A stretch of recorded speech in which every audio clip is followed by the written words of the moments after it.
Shalom. Tidak terasa kita sudah memasuki bulan baru lagi. Ini adalah awal bulan Mei. Kita akan lakukan ibadah raya di rumah kita masing-masing dan kita akan melakukan perjamuan kudus. Sebelum kita mendengarkan firman Tuhan, mari kita berdoa. Tuhan memberkati firman ini, urapi kami dengan Roh Kudus-Mu supaya kami dipenuhi dengan hikmat-Mu, memahami apa yang Tuhan inginkan kami kerjakan di hidup kami di hari-hari kami yang susah ini. Tuhan, taruhlah hikmat-Mu supaya kami bisa mengambil keputusan-keputusan yang sesuai dengan kebenaran firman. Dalam nama Tuhan Yesus Kristus kami berdoa, haleluya, amin. Hari ini pembacaan firman Tuhan kita terambil di dalam 1 Samuel pasal yang ke-17 ayat yang ke-50. Demikianlah Daud mengalahkan orang Filistin itu dengan umban dan batu. Ia mengalahkan orang Filistin itu dan membunuhnya tanpa pedang di tangan. Hari ini kita akan bicara tentang raksasa yang ditumbangkan dan ditewaskan. Hidup kita sejatinya adalah sebuah peperangan. Peperangan kita bukan peperangan secara jasmani yang kelihatan dalam dunia kasat kita. Peperangan kita adalah peperangan secara rohani, di mana kita berperang melawan kuasa-kuasa kegelapan yang berusaha menghancurkan kita. Bisa jadi kuasa-kuasa kegelapan itu bisa mengambil rupa sebagai raksasa yang seringkali menyulitkan hidup kita. Tapi secara fisikal sekarang itu, secara kasat mata kita sedang berperang dengan virus corona, COVID-19, yang sudah begitu banyak membunuh orang-orang. Kita sedang berperang. Nah, peperangan yang berkaitan dengan COVID ini, pemerintah kita sudah menunjukkan cara-cara untuk melakukan perlawanan. Dan COVID itu bisa dikalahkan ketika kita memiliki tingkat kedisiplinan untuk menjaga jarak, untuk melakukan proses bersih diri kita. Terus kita melakukan juga bagaimana perlakuan-perlakuan secara khusus untuk kita menggunakan masker dan segala sesuatu sudah kita tahu. Kalau kita lakukan itu, maka kita pasti akan menang melawan COVID-19. Nah, sekarang kalau kita berbicara tentang perang yang berhubungan dengan kuasa-kuasa kegelapan, tidak cukup hanya menggunakan masker, tidak cukup hanya menggunakan kemudian media-media yang ada di kita punya sekarang ini. Tapi kalau kita berperang dalam dimensi rohani, maka kita perlu menggunakan kekuatan yang datang dari Allah. Tapi hari ini kita akan belajar bersama-sama dari sebuah medan pertempuran, peperangan antara Daud dengan Goliat. Satu peperangan yang tidak sebanding, satu peperangan yang tidak apple to apple, satu peperangan yang kelihatannya secara lumrah orang kan berkata bahwa Daud pasti dapat dikalahkan. Tapi ternyata berbeda sekali. Kekuatan seseorang, fisik seseorang belum tentu itu menjamin bahwa seseorang itu akan menang atau kalah. Maka hari ini kita belajar bersama-sama bagaimana Daud yang secara fisik lemah, yang secara gambaran postur tubuhnya ternyata lebih pendek, dan mungkin dia tidak cukup memiliki pendidikan formal dalam dunia militer, tetapi dia bisa mengalahkan Goliat yang begitu hebat. Mari kita belajar bersama-sama bagaimana kita bisa memenangkan perang ala Daud. Yang pertama, bagaimana Daud bisa mengalahkan Goliat? Ternyata yang pertama, Daud bisa mengalahkan Goliat karena Daud membangun rohaninya menjadi rohani yang sehat. Sejak mulai dini, Daud itu dididik dalam bidang-bidang pendidikan Taurat, seperti kebiasaan-kebiasaan orang Yahudi. Daud dididik secara formal berkaitan dengan konektif dia. Otaknya, dia memiliki kemampuan untuk menyerap ilmu tentang Taurat Tuhan dan tentang Tuhan dia. Tetapi Daud tidak berhenti kepada tataran seperti itu. Karena mengisi otak kita itu bisa membuat juga mempertanyakan Tuhan dan kita bisa menjadi ateis. Kalau kita hanya mengisi ruang otak kita dan kita tidak disertai dengan bagian kerohanian yang sehat, maka itu membahayakan. Daud terdidik secara formal di dunia dan tradisi orang Yahudi terdidik dalam Taurat. Tapi yang lebih hebat lagi, Daud mulai dari dini dia sudah membangun sebuah hubungan, relationship yang sehat dengan Tuhan. Daud dari dini dia sudah mencari Allah. Ketika dia menggembalakan domba dia bukan merupakan satu waktu khusus untuk dia bekerja. Di penggembalaan itu merupakan satu waktu khusus dia untuk mencari Tuhan. Dia memuji Tuhan, itu sebabnya dia banyak mengarang-arang syair yang begitu hebat. Dan dia mengarang lagu yang begitu hebat juga. Di mana? Di tempat penggembalaan. Dia membawa kecapi, dia berhubungan dengan Tuhan dia. Dari mulai dini, Daud bukan hanya mengisi wilayah otak dia, tapi Daud mengisi juga di wilayah jiwa, roh, dan hatinya dengan hubungan dengan Tuhan yang begitu kuat dan intens luar biasa. Jadi Daud benar-benar membangun rohani dia begitu luar biasa. Nah, rohani yang sehat itu yang membawa dia mengenal Allahnya bukan di tataran ilmu saja, tetapi di tataran hidup dia itu utuh dan komplit. Itu sebabnya Daud menjadi pribadi yang begitu sangat kuat sekali mempercayai Tuhan. Daud tidak pernah takut dengan manusia.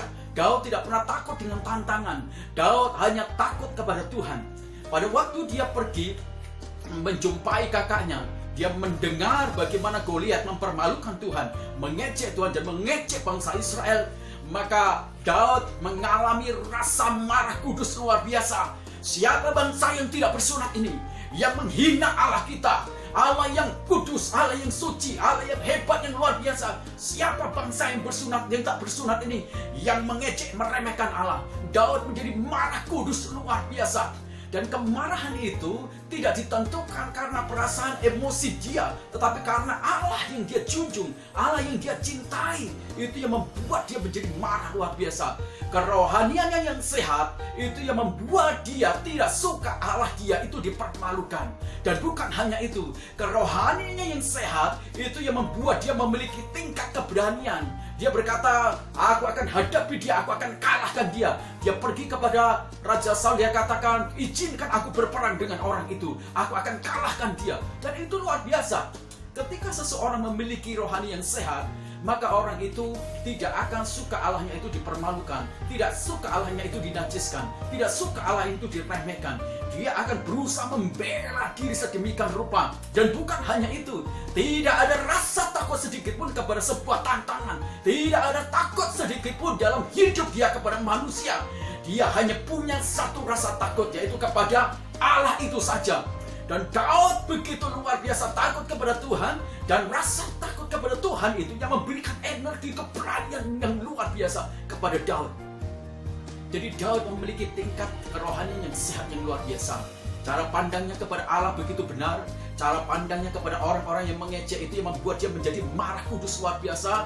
Dan bukan hanya itu, cara pandang dia terhadap Allah dia yang luar biasa itu yang membuat dia memiliki keberanian yang seperti tanpa batas luar biasa. Urat takut dia, urat kematian dia itu seperti sudah tak tersentuh sedikit pun. Dia menjadi berani luar biasa menghadapi Goliat. Seseorang seringkali dikalahkan dalam pertempuran itu di pikiran dia lebih dulu atau di perasaan dia lebih dulu.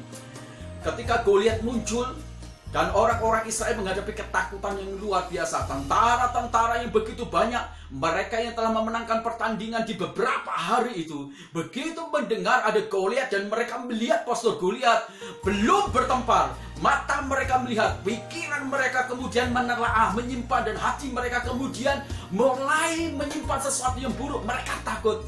Medan pertempuran yang sejati sebenarnya bukan medan pertempuran di wilayah darat, tapi di wilayah pikiran dan di wilayah hati kita. Ketika rasa takut itu sudah mulai muncul, maka kemenangan sudah tidak ada lagi. Keberanian sudah dikuras habis. Daud tidak demikian. Kerohaniannya yang sehat dibangun di dalam pengenalan ilmu dia, belajar di tradisi Yahudi, tapi juga dibangun dalam kedekatan relationship dia dengan Tuhan. Secara pribadi mulai dari sejak dini, itu yang membuat dia benar-benar mengenal Allah dia. Rasa takut kepada Allah. Dia memiliki kemarahan yang kudus. Tidak suka Allahnya itu diinjak-injak, tidak suka Allahnya itu diejek. Dia benar-benar menjadi pribadi yang berani luar biasa. Ketika rohani seseorang itu menjadi rohani yang sehat, maka dia memiliki kemampuan bertarung yang luar biasa dan dia akan memenangkan pertarungan itu. Jadi mengapa Daud bisa menaklukkan Goliat? Karena Daud memiliki kerohanian yang sehat. Itu yang pertama. Yang kedua, mengapa Daud bisa mengalahkan Goliat di pertempuran yang tidak seimbang itu, yang tidak apple to apple? Sebab Daud memiliki kemampuan tempur yang luar biasa. Daud mengalahkan Goliat itu dengan menggunakan sebuah kemampuan yang ada di dalam diri dia. Kemampuan apa? Kemampuan alih-alih dia.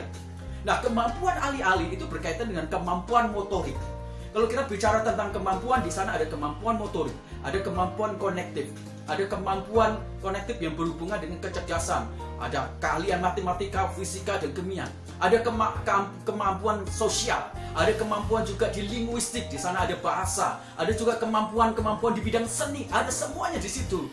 Daud memiliki kemampuan di bidang motorik dia, tangan dia ahli menggunakan ahli-ahlinya. Bagaimana Daud bisa mendapatkan kemampuan motorik yang hebat? Dilatih mulai sejak dini, dilatih semuanya. Kalau seseorang ingin menjadi pribadi yang benar-benar ahli, maka orang itu harus melatih sejak dini terus, melatih sejak dini. Tanpa kita melatih, mempertajam, mengupgrade terus-menerus, tidak akan mungkin kita ahli. Salah satu Waktu saya pernah mengikuti satu seminar yang berhubungan dengan maksimal potensial, dia berkata demikian.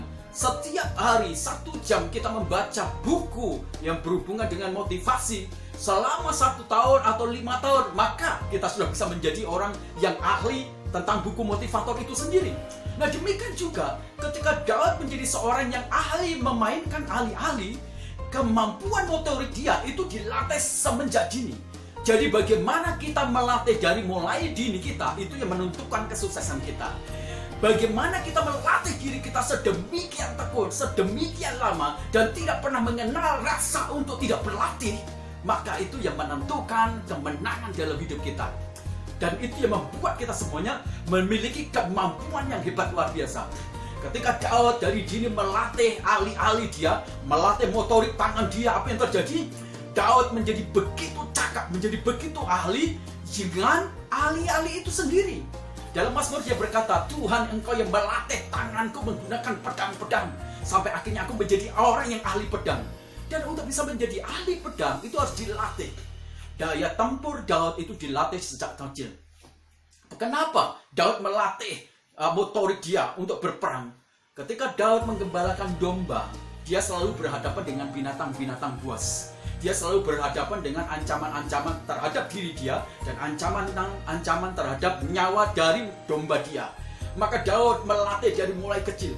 Bagaimana dia menggunakan tongkat, bagaimana dia juga melatih alih-alih dia dengan motorik tangan dia. Dia juga melatih bagaimana kekuatan dia, dilatih itu semuanya. Jangan heran kalau kemudian dia bicara kepada Raja Saul, hambamu ini biasa menggembalakan kambing domba, dan kalau ada singa, ada beruang yang berusaha menerkam kambing domba hambamu ini, maka hambamu ini akan bertempur melawan dia, dan aku matikan singa dan beruang ini. Jadi kemampuan daya tempur Daud itu hebat luar biasa. Kenapa? Dilatih sejak dini. Bagaimana kita bisa menjadi orang Kristen yang menang? Kalau melatih untuk membaca Alkitab aja tidak. Kalau melatih kemudian untuk menaklukkan sikap karakter kita saja tidak pernah. Kita selalu iri, kita selalu mudah marah, kita selalu berpikir negatif, kita selalu mudah menyerang, kita selalu mudah mengeluh. Kalau kita melatih itu semuanya terus-menerus, melatih mengeluh, melatih kemudian iri, melatih fitnah, maka kita pasti ahli menjadi orang yang buruk. Tapi kalau kita melatih menjadi sesuatu yang baik, kita melatih berdoa, kita melatih bersyukur, kita melatih bersukacita, kita melatih berpuasa, kita melatih menaklukkan karakter kita yang buruk, maka kita akan memiliki daya tempur yang luar biasa, mengalahkan kuasa kegelapan, mengalahkan raksasa-raksasa kehidupan kita. Latih daya tempur kita mulai sejak dini. Mulai hari ini, kemenangan itu ditentukan dari seberapa besar kita melatih diri kita, mempertajam diri kita. Kalau seorang petinju, kalau dia ingin menang, maka dia harus berlatih terus-menerus. Ada satu film yang berhubungan dengan Rocky. Seorang anak jalanan, gelandangan, kemudian dia bertemu dengan seorang pelatih tinju. Dia ingin dibawa untuk masuk dalam sebuah tinju profesional. Apa yang dilakukan? Dia dilatih sedemikian rupa. Pelatihan-pelatihan dengan disiplin tinggi, pelatihan-pelatihan yang sangat keras luar biasa. Makanan pun kemudian harus disiplin tinggi luar biasa. Jam istirahat sedemikian rupa. Latihan itu menjadi sesuatu yang sangat penting untuk meningkatkan daya tempur kita. Dan Daud bukan hanya memiliki kemampuan daya tempur, tapi Daud tahu bagaimana memilih materi-materi atau benda-benda yang dapat dimanfaatkan untuk senjata atau peluru untuk membunuh seseorang.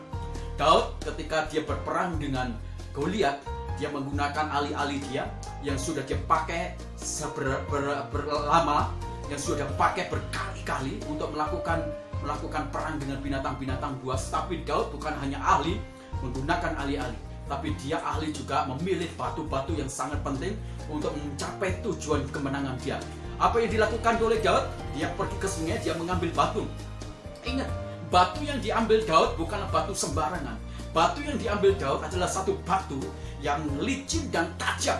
Nah, batu licin yang tajam itu sudah mengalami proses bertahun-tahun lamanya. Dia mengalami gesekan dengan batu-batu yang lain. Dia mengalami juga gesekan dengan aliran yang deras sampai pecah kemudian, tapi menghasilkan batu yang runcing, tajam dan licin luar biasa. Itu yang diambil. Jadi kemenangan pertempuran kita juga ditentukan seberapa lama kita melatih diri kita dalam firman, dalam doa puasa, dalam penaklukan karakter kita, pikiran kita, roh kita, sampai akhirnya kita menjadi orang yang memiliki kemampuan daya tempur yang besar. Daud melakukan itu semuanya. Dan batu-batu yang licin dengan ahli-ahli yang dia memiliki kemampuan motorik yang hebat, maka Goliat kemudian ditaklukkan. Latihlah daya tempurmu. Kalau kalian ingin memenangkan peperangan rohani, peperangan hidup ini, latihlah daya tempurmu.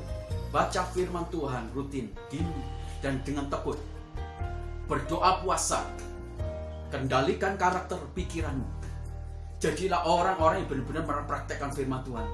Jangan menjadi ahli ketika kita kemudian mempertajam diri kita hanya dengan memfitnah, dengan berpikir negatif, dengan menyerang orang lain. Jangan, karena itu yang membuat Anda ahli sesuatu yang buruk. Mari kita menjadi orang yang ahli sesuatu yang benar. Dengan cara kita melatih daya tempur kita. Baca firman Tuhan, berdoa puasa, melayani Tuhan, beribadah bersama-sama, dan kemudian mengambil peran dalam doa dan puasa. Maka kita akan memiliki daya tempur yang hebat, yang luar biasa. Yang ketiga, bagaimana Daud bisa mengalahkan Goliat? Karena Daud memiliki satu strategi perang yang hebat, yang luar biasa. Dan ini saya ingin katakan kepada kita semuanya. Secara fisik, Daud pasti kalah dibandingkan dengan ukuran Goliat. Dalam bidang persenjataan pasti dia kalah. Juga di dalam pengalaman-pengalaman tempur mungkin lebih banyak mungkin Goliat. Dan mungkin juga dalam bidang pendidikan kemiliteran mungkin juga Goliat lebih menang. Tetapi keyakinan perang Daud tidak ditentukan dari semua itu. Keyakinan perang Daud itu kemenangannya ditentukan bukan dari senjata, pengalaman itu semuanya. Keyakinan perang Daud itu ditentukan bagaimana dia memahami Tuhan Allahnya. Ketika Daud memahami Tuhan Allah dia, maka Daud memiliki satu strategi yang luar biasa di dalam perang itu. Ini yang paling hebat yang saya ingin bagikan kepada kita semuanya.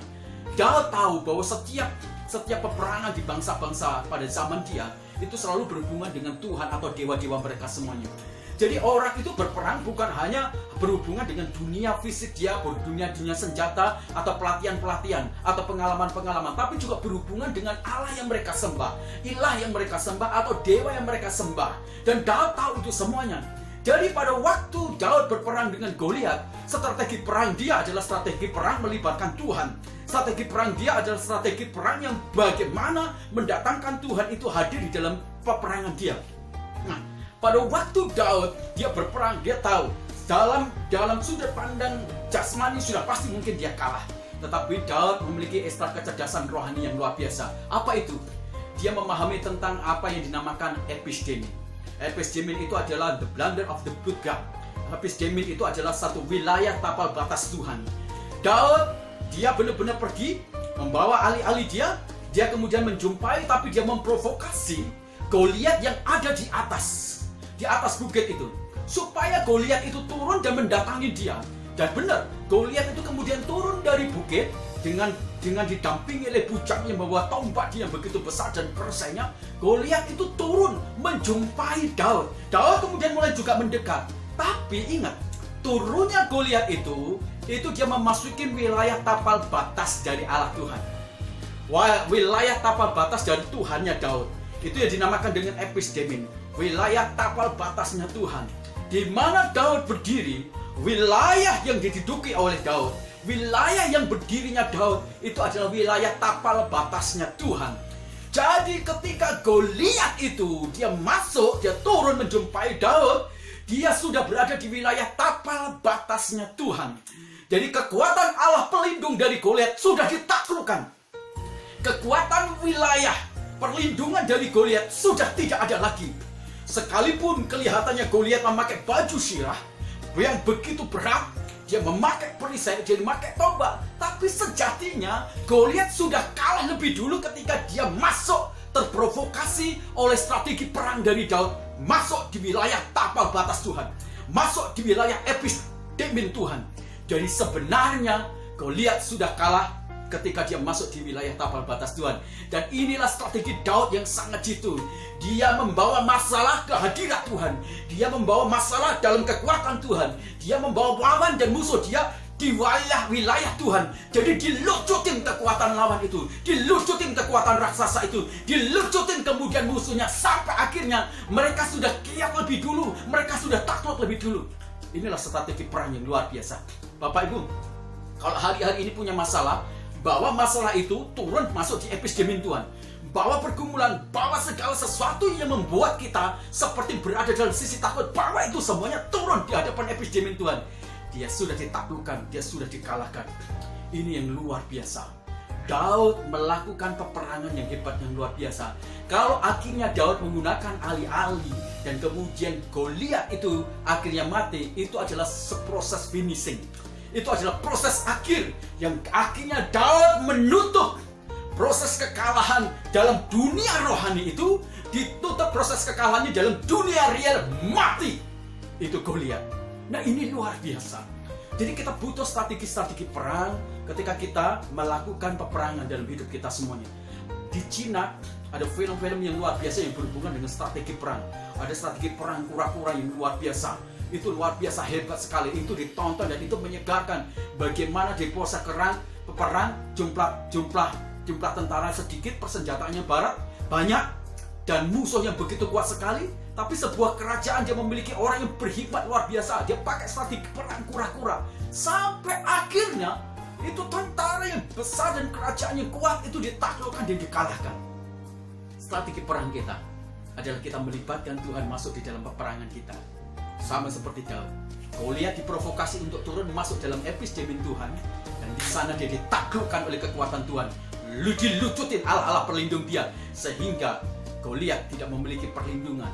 Walaupun dia pakai baju perisai, pakai kemudian tameng, tapi pada dasarnya dia tidak memiliki perlindungan dan runtuh semuanya.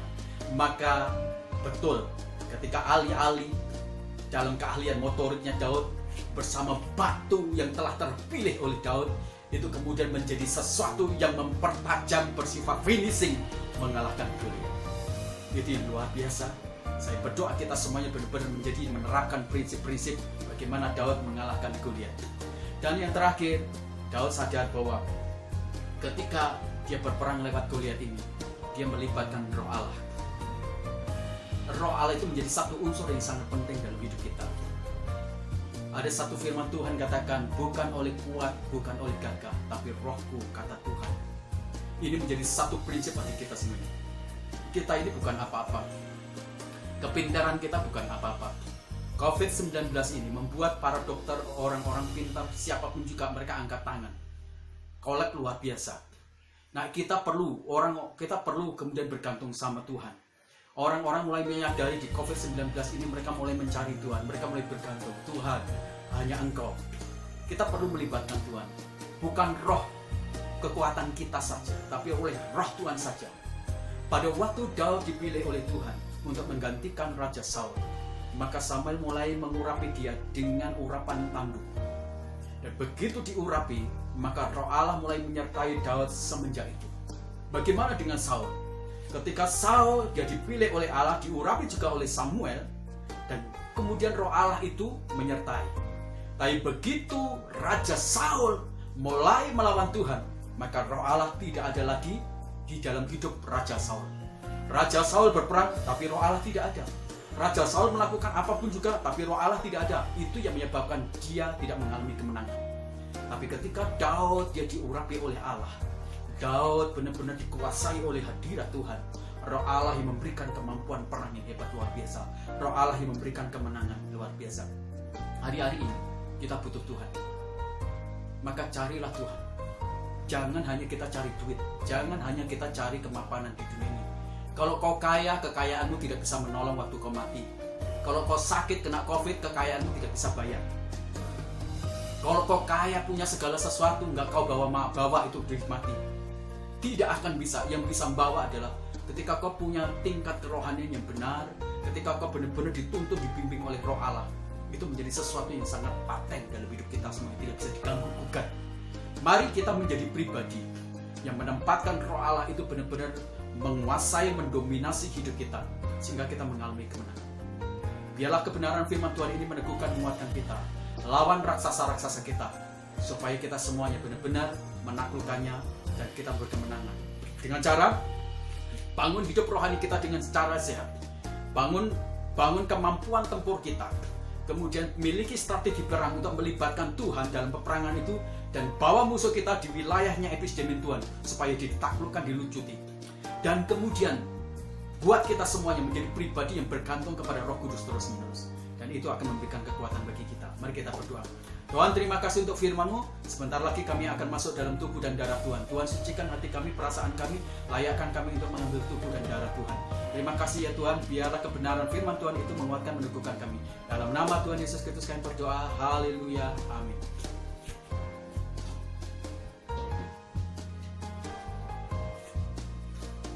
Kita akan masuk dalam perjamuan kudus. Sebelum kita masuk dalam perjamuan kudus, mari tenangkan hati dan pikiranmu. Kita koreksi diri kita supaya tubuh dan darah Kristus itu menjadi sesuatu yang sangat layak, yang benar-benar membawa kita kemudian mengalami perubahan-perubahan di dalam karya penebusan salib ini.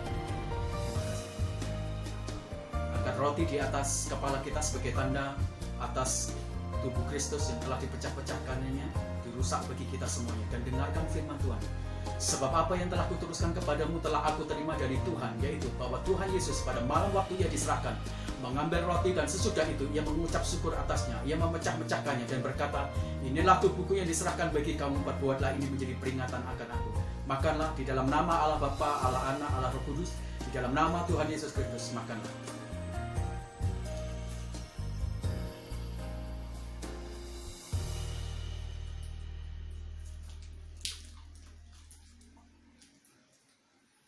Angkat cawan di atas kepala kita sebagai tanda penghormatan atas darah Kristus yang telah dicurahkan bagi kita semuanya sampai habis, sehingga kita memiliki kehidupan yang baru, kita memiliki energi yang baru, kodrat ilahi yang baru oleh darah Kristus itu. Dan dengarkan firman Tuhan. Demikian juga ia mengambil cawan sesudah makan, lalu berkata, cawan ini adalah cawan perjanjian baru yang dimerintahkan oleh darahku.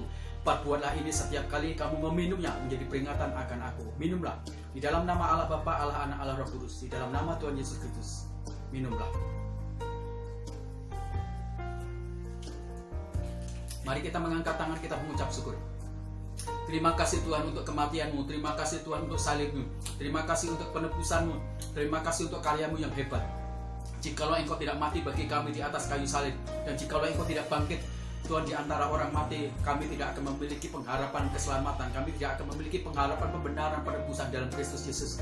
Terima kasih Tuhan, kami bersyukur, kami menikmati segala sesuatu karya-karya Tuhan yang hebat luar biasa dalam hidup kami. Terima kasih. Akhirnya keluargaku yang kekasih dalam Tuhan, angkat kedua tanganmu dan terimalah berkat. Kasih sayang dari Allah Bapa kita lewat anaknya Tuhan Yesus Kristus yang telah mati di atas kayu salib, menebus segala dosa dan kutuk kita, persekutuan dengan Roh Kudus yang menguduskan kita, tubuh dan jiwa roh kita tidak bercacat di hadapan Tuhan. Dan itulah sebabnya Tuhan memberkati keluargamu, Tuhan memberkati suamimu, Tuhan memberkati istri dan anak-anakmu, dan semua orang yang tinggal dalam keluargamu diberkati karena Engkau. Tuhan memberkati usahamu, apa saja yang dikerjakan oleh kedua tanganmu dibuat menjadi berhasil karena tangan Tuhan menyertai Engkau. Tuhan memberkati masa depanmu, Tuhan memberkati kesehatanmu, keluar masukmu Tuhan, Engkau hanya bisa menemukan pintu berkat Tuhan saja. Damai sejahtera dari Allah menyertai Engkau. Pulanglah dengan berkat rohani, berkat jasmani, bagikan kepada orang lain sehingga mereka bisa melihat kasih Kristus secara nyata dalam hidup kita semuanya. Pulang dengan berkat itu dan beritakanlah Injil, maka Tuhan akan menyatakan tanda-tanda ajaib dalam hidupmu. Dalam nama Tuhan Yesus Kristus kami berdoa. Haleluya. Amin. Tuhan memberkati kita semuanya.